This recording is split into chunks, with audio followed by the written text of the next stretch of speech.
Bonsoir-tine, bonjour à tous. Cette vidéo-ci, je vais l'appeler vidéo 43 bis. Pourquoi? Parce que c'est dans cette vidéo que je vais vous donner le lexique qui concerne la vidéo 43, où je donne mon cours de mathématiques sur la division en yai.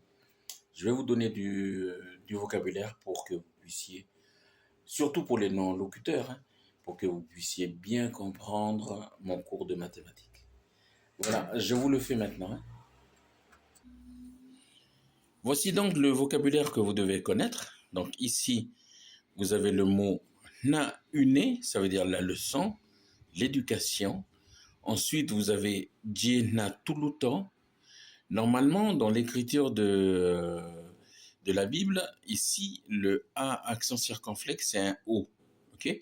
Parce qu'à l'origine, la prononciation, c'est tuluto. Ok? Et au fil du temps, c'est devenu O. C'est pour ça que dans la vidéo numéro 43, vous allez voir que ici j'ai marqué un O, c'est pas une faute, c'est l'écriture de la Bible. Jenatuluto, c'est comme ça que j'ai voulu traduire mathématiques en yai.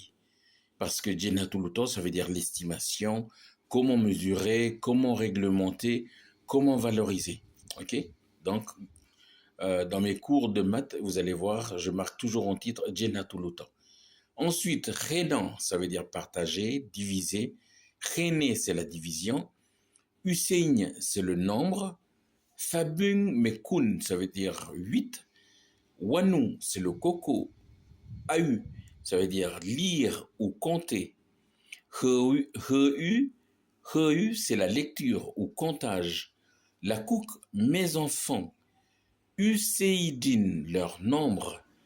Ogemewek, ça veut dire je veux, je désire. Nous, N-U-A accent circonflexe, ça veut dire plus important, plus grand. Nouamonu, ça veut dire trop important.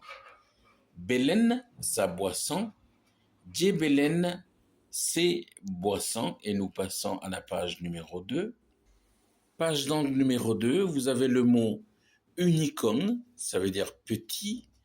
Khacha, ça veut dire un, pareil, semblable, uni.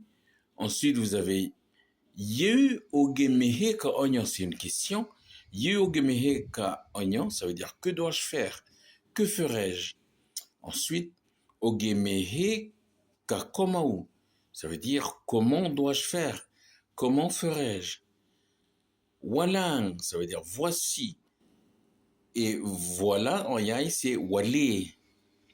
Walang bongon, ça veut dire voici son histoire. Ip, ça veut dire mettre, poser.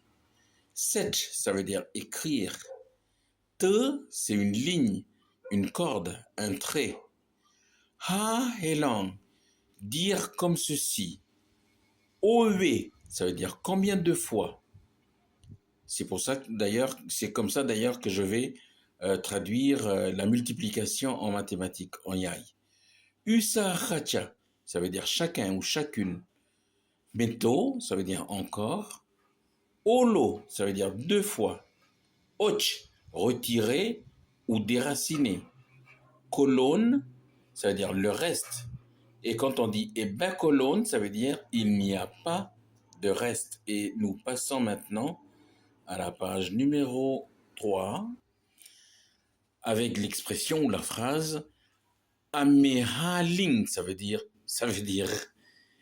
Inka obudang, ça veut dire quand j'arrive à cette situation, quand j'arrive là, ou bien si j'arrive à cette situation. Ukamen, le nombre, la grandeur. Wanakat, enfant, l'enfant. Lo li, deux. Ici, le li, ici, ça veut dire lo aussi. C'est une répétition du mot deux en yai. Une façon de s'exprimer en yai. Lo li belen, ça veut dire il a deux boissons ou bien elle a deux boissons. Lo, ça veut dire deux. Bongon na tuluto. Vous avez vu, j'ai écrit ici tuluto avec un O. Donc, c'est la façon, la manière de mesurer. Etinehe kawa amene. Etinehe kawa amene. Nous allons voir si. Quand on dit amener, ça veut dire si. ok, en yai. Et huat, il y a quelqu'un. Et gan, c'est grand.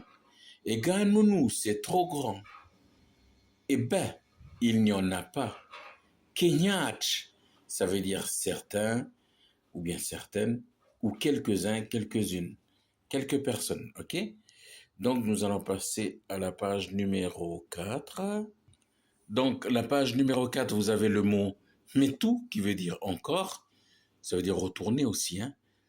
Et vous avez le mot ang ou bien eang, ça veut dire c'est la même chose, ça veut dire ici. Vous avez vu que ang, en fait, on a juste coupé, on a juste enlevé le e pour raccourcir, mais ça veut dire la même chose. Ang, eang, ça veut dire ici. Otineha kahabe, nous disons que. Otineha, ça veut dire nous disons. Kahabe, c'est comme le jehu, kahabe. Kahabe, ça veut dire que. Otineha kahabe, ça veut dire nous disons que. Wanakat a bon, ça veut dire le premier enfant.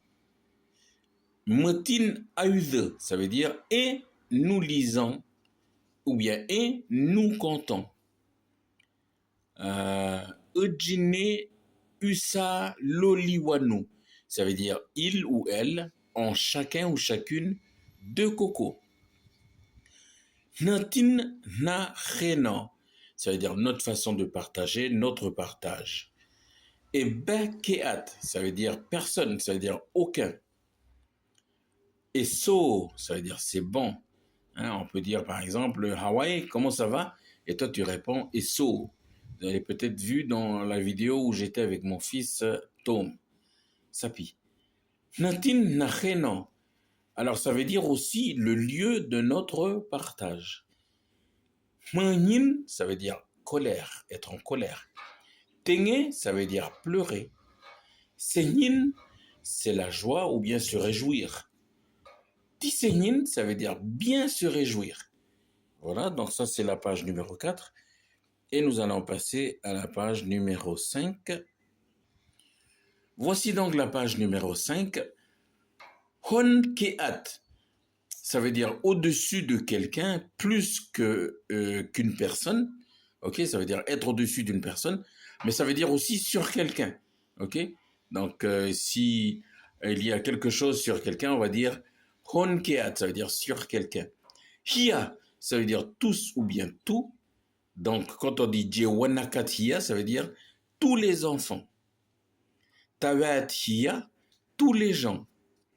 Shleou, ça veut dire triste, endeuillé. Ça veut dire aussi misérable parfois. Hein. On parle aussi des pauvres. On peut utiliser le mot shleou.